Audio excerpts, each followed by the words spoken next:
A pergunta aqui, Caio, eu creio em Deus, creio no Evangelho e tenho convicção da verdade. Mas algumas coisas eu não consigo entender.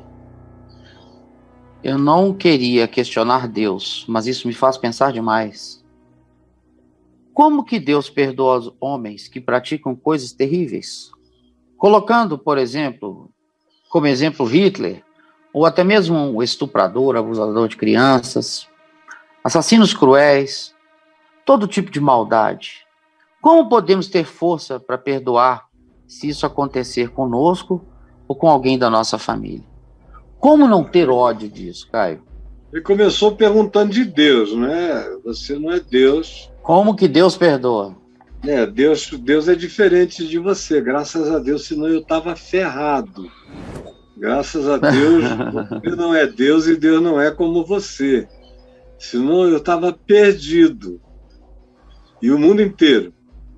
Mas Deus é o Deus de Manassés, aquele homem, rei de Israel, que fez tudo que era mal perante o Senhor.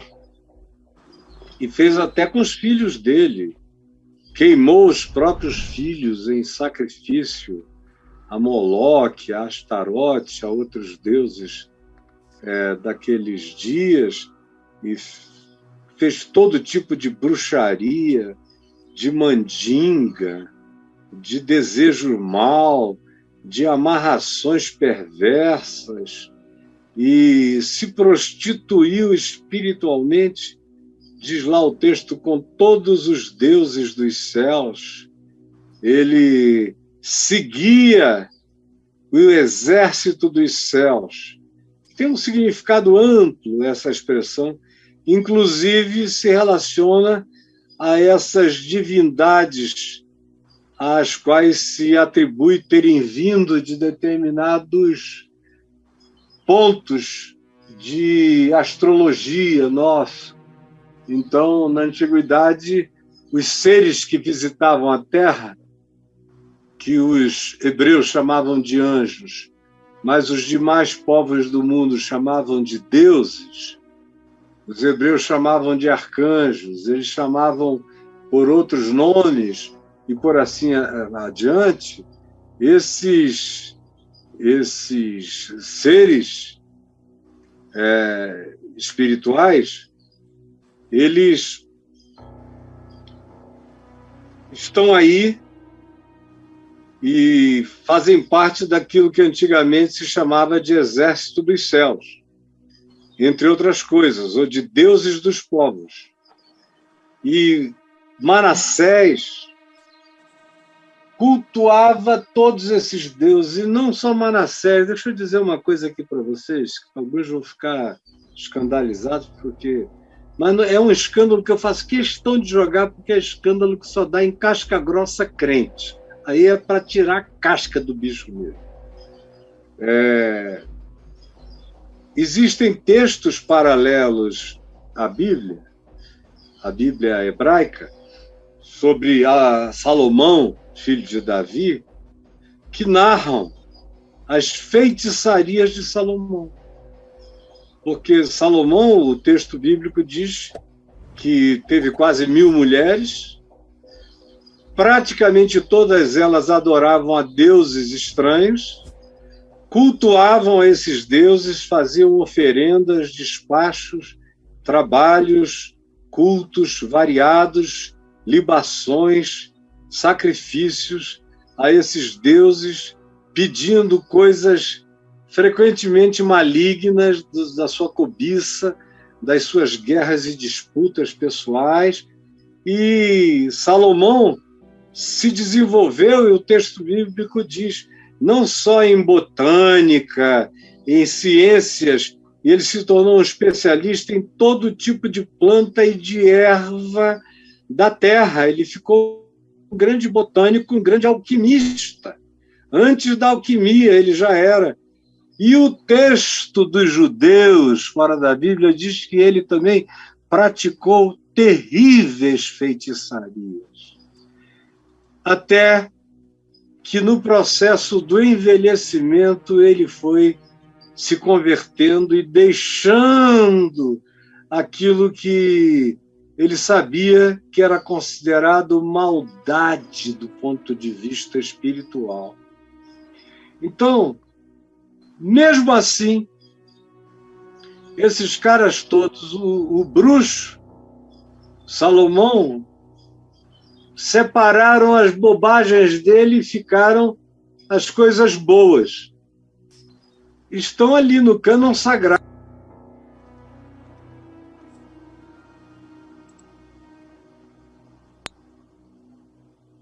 O telefone, eu vou matar esse negócio daqui a pouco, quando acabar aqui. Voltou, Caio. Voltou. Então, essas bruxarias estão nos textos paralelos dos judeus.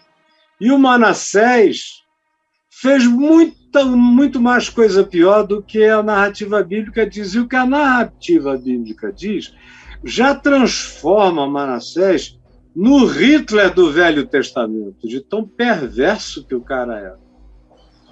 Então, o que aconteceu com Hitler? Desculpa, tem gente que peca para a morte, não é?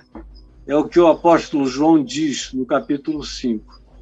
E esses que pecam para a morte, João diz que a gente não deve pedir por eles, porque eles já pecaram irremediavelmente para a morte, eles já morreram. São máquinas de carne andando por aqui, alimentadas por energia solar e outras energias. Por esses eu vos digo que nem rogue, diz João aos discípulos. Agora, João fala daqueles que pecaram não para a morte. É um conceito que eu pessoalmente não tenho. Porque eu já vi gente que matou muita gente.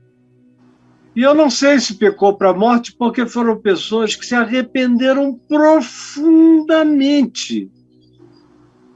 Como aquele executor do Esquadrão da Morte que me procurou em Tiberíades e me confessou mais de 70 homicídios. Aos prantos, eu nunca vi um cara chorar mais dos seus próprios crimes. Ele quase que morreu, pensei que ele ia infartar na minha frente, gemendo, angustiado. Tira isso de mim, pede a Jesus para me salvar, eu estou morto, eu estou perdido. E eu vi tanto arrependimento dele que no fim daquela noite eu levantei, falei, olha, os teus pecados estão perdoados, vai, não peques mais. O malfeitor da cruz, arrependido, hoje mesmo estarás comigo no paraíso. Eu não entro entre Deus e Hitler, entre Deus e ninguém, entre Deus e meu próximo. Então é um tipo da coisa que eu não tenho questões, sabia? Onde é que Hitler está? Para mim, Hitler foi extinto. Hitler é aquele cara que quando morreu, morreu. Quando ele deu tiro na cabeça, ele acabou. Porque inferno, ele já vinha conhecendo. Inferno não demanda tempo. Você pode viver um segundo e experimentar a eternidade inteira do inferno. Você pode viver 10 minutos, 1 minuto, 1 hora, 1 semana, 1 mês no inferno e ser de eternidade a eternidade, porque o inferno não é espaço-tempo, é existencialidade, é a angústia do inferno.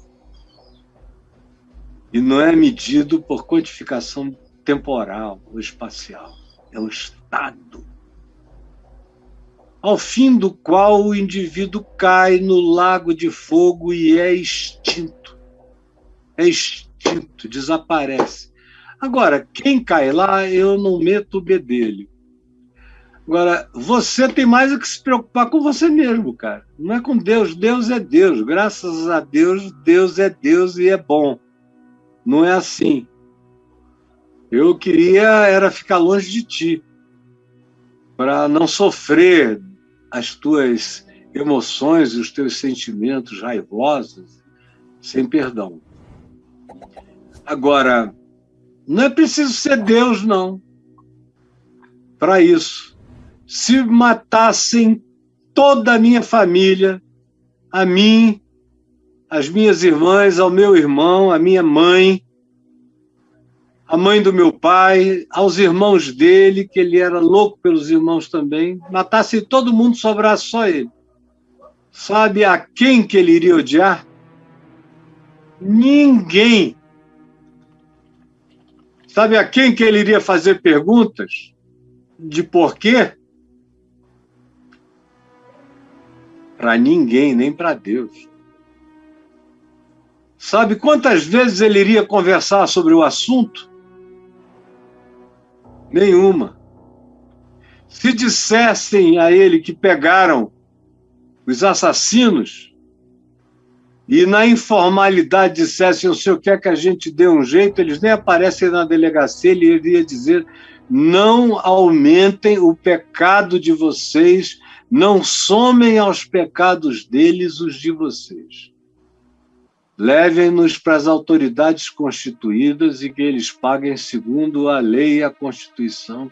Nada além disso.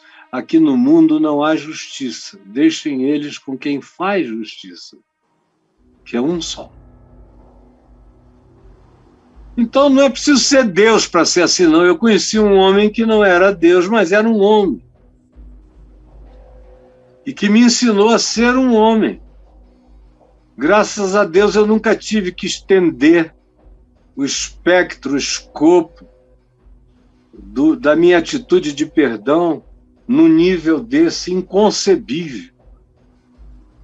Mas eu já estendi em muitos outros níveis para centenas e milhares de traições, de amigos e de gente que eu amava e ainda amo. Eu só perdi a liberdade, a confiança, ou eu voltei a dar liberdade, mas eles, com tanta vergonha, nunca mais conseguiram restaurar a própria liberdade para lidarem comigo, porque eles sabem o que fizeram. Embora eu diga que para mim não tem nada, que eu até já esqueci, mas eles ficam com vergonha. Mas o meu coração hoje, cara, hoje, eu posso ir para o céu, posso ir para o julgamento final, não tem ninguém nem nada a reclamar. Nada, nada, nada, nada, nada. E você pode ter certeza que é possível morrer assim, sem nenhuma pergunta a fazer a Deus, sem nenhuma queixa, sem nenhuma lamentação, sem nenhum desejo de vingança, sem nenhuma ira diabólica que se enraiza no coração, sem dormir sobre o ódio na alma, para não permitir que ele se introjete e ponha raízes inarrancáveis de dentro da gente. É possível. Eu vi um homem assim, o meu pai. Raro, mas eu vi. E eu sei que isso é assim em mim. E eu não estou me glorificando, isso é só um pecador que de tão pecador aprendeu o perdão. Eu já fui tão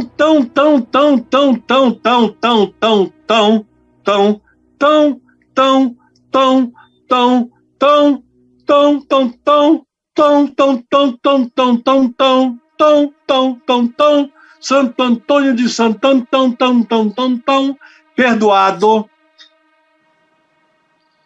que, cara, se eu não perdoar ninguém, eu sou o diabo. Porque eu estou aqui porque Deus é bom. Eu não fui um assassino, nem um perverso, nem um ser maldoso. Nunca tive perversidade dentro de mim, mas eu conheço o meu próprio pecado. E eu sei que dos pecadores eu sou o principal, até porque dos homens eu não era o pior. Mas não sendo o pior, eu consegui fazer tanta coisa ruim. Imagina se eu fosse dos piores. O mal que eu teria feito, se na bondade que eu herdei do meu avô, do meu pai, da minha mãe, da minha educação, eu ainda fiz tanta maluquice. Imagina sem essa proteção onde eu teria ido.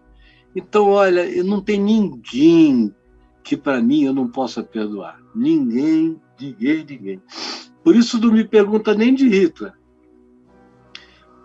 Porque se o inferno, presta atenção, hein, vocês todos, Se o inferno fosse uma eternidade medida por tempos, espaço-tempo, se fosse aquela coisa que ficasse aí trilhões de anos, ou como esse universo espaço-temporal, essezinho aqui onde a gente vive, que tem 14 bilhões de anos, que do ponto de vista do que o espaço-tempo pode gerar ainda é uma bobagem de tempo, foi outro dia que começou, mas isso pode durar trilhões de anos. Se o que o tempo pode durar na linha infinita do seu prolongamento fosse o que definisse eternidade e inferno, nem Hitler eu tinha coragem de mandar para lá para ficar quantos trilhões de anos. Pelo menos era... Bota o cara lá 1 milhão de anos por cada pessoa que ele matou, aí ele ia ficar lá uns 80 milhões de anos. Ou bota o cara lá 1 mês por cada pessoa. Eu não conseguiria. Eu não sou essa pessoa. Eu não sei mandar ninguém para o inferno. Não me ponha nesse papel. Eu não conseguiria nem ser promotor de justiça, porque eu não sei acusar. Olha que eu tenho uma mente boa para levantar os considerandos acusatórios, tanto quanto eu tenho uma mente boa para levantar os considerandos de defesa. Aprendi com meu pai desde criança. A secretária anotando e ele fazia a introdução e agora os considerandos. As cláusulas, os não sei o quê. Ficava aquela peça bonita que ele sabia produzir. Mas eu nunca consegui mensurar uma dosimetria. Às vezes ele me perguntava: quanto você acha que essa pessoa, se condenada, deveria pegar? Eu digo: pai, eu não tenho a menor ideia, porque se dependesse de mim, eu ia acabar deixando esse cara embora para casa. Então eu não sou essa pessoa, eu não nasci para esse papel, eu só estou aqui para dizer: filhos, os pecados estão perdoados. E para dizer aos Hitlers que o inferno já os habita. Se eles não tirarem o inferno de dentro deles, eles já são habitados pelo inferno. O inferno não é algo que vem, o inferno é alguma coisa que já está. Muita gente no mundo que você vê já está no inferno, vivendo no inferno, escolhendo o inferno, aprofundando o inferno, oferecendo mais material para o inferno. Você as convida para saírem do inferno, mas elas não querem. Elas preferem um inferno com muita putaria do que uma vida saudável, bonita, limpa, alegre, feliz, sem putaria. Eles querem mesmo a putaria, uma amizade que não seja diabólica não os satisfaz. Companhias que não sejam demoníacas não os agradam. Você implora para eles saírem, eles dizem: não, eu vou ficar aqui mesmo. E pode dizer isso ao teu Deus. E vão sendo habitados pelo inferno. Agonia, agonia, agonia, agonia. Tem gente que se suicida de tristeza. Esses vão para o céu. Se suicidam de vergonha, se suicidam de outras coisas, se suicidam de dignidade. Agora, tem outros que se suicidam porque não aguentaram mais o desespero do inferno, mas a si mesmo se mataram, mesmo pensando que poderiam correr o risco de que a morte os colocasse definitivamente lá. Mas eles preferem pensar que a vida acaba quando a gente se mata. E aí, o que essas pessoas experimentam? Experimentam mais inferno quando estão morrendo. Aquele tempo, 3, 4, 5, 6 minutos, até a morte cerebral acontecer, a vida da gente passa por nós durante muitas eternidades. O espaço-tempo cabe milhões de eternidades. Na cabeça de uma agulha cabem todas as eternidades. Ela não é medida por infinitude, ela habita o ínfimo, o invisível, o inexplicável. Ela cabe as menores partículas subatômicas, os espectros mais vagos, como o de Higgs, são ainda densos demais. A eternidade habita o nada. De modo que tem gente cheia de inferno. Quando morrer, elas vão ter a última chance. É essa chance da vida passar todinha. Mas tem gente que não se arrepende.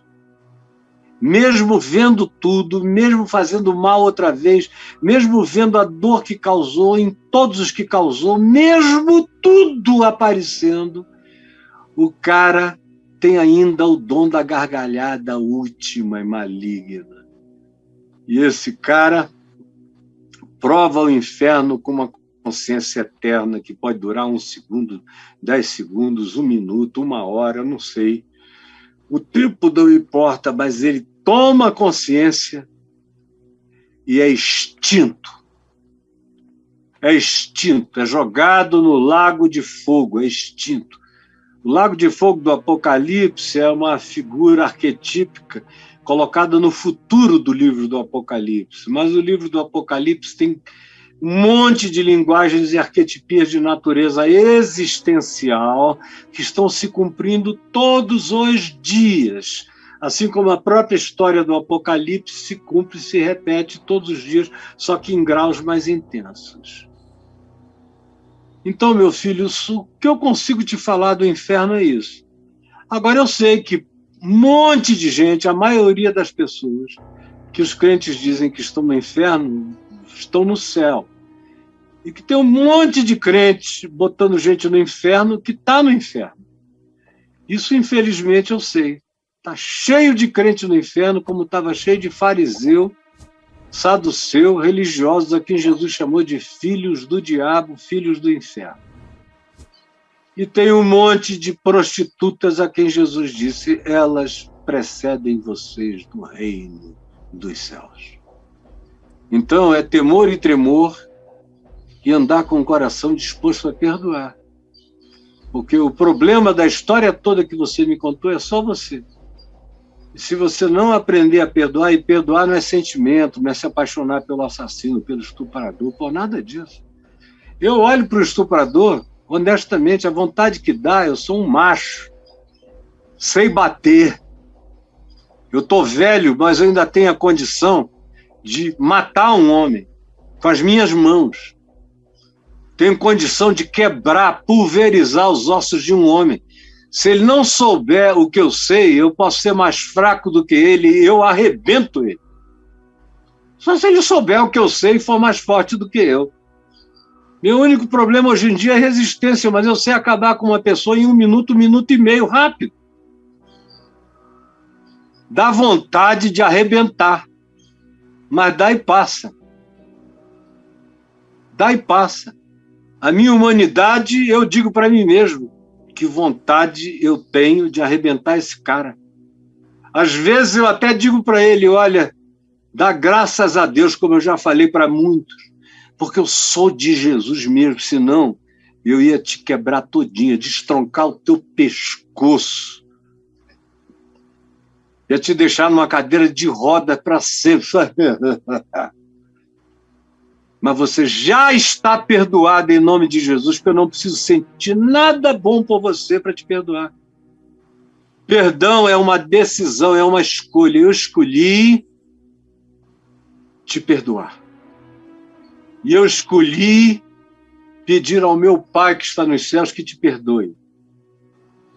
E eu escolhi isso porque eu sou perdoado cada vez mais e mais e mais e mais na medida em que eu perdoo e eu perdoo e eu perdoo. Por isso eu já perdoei o mundo inteiro. E todo dia eu perdoo outra vez o mundo inteiro e quem quer que precise de perdão. E graças a Deus quase ninguém precisa de perdão de mim todo dia. A maioria das besteiras que fazem contra mim eu considero só infantilidade. Tem gente que ficaria com raiva para sempre, mas eu não consigo, não dá para mim. Então, toma cuidado com o teu coração e toma cuidado para não pensar que perdão é sentimento. Não é sentimento, não é romantismo, não é emoção, é decisão, é escolha de caráter, é definição da pessoa que você quer ser e que você escolheu ser, e perdão é essa escolha posta em prática aqui dentro da gente e na continuidade da vida que a gente pratica.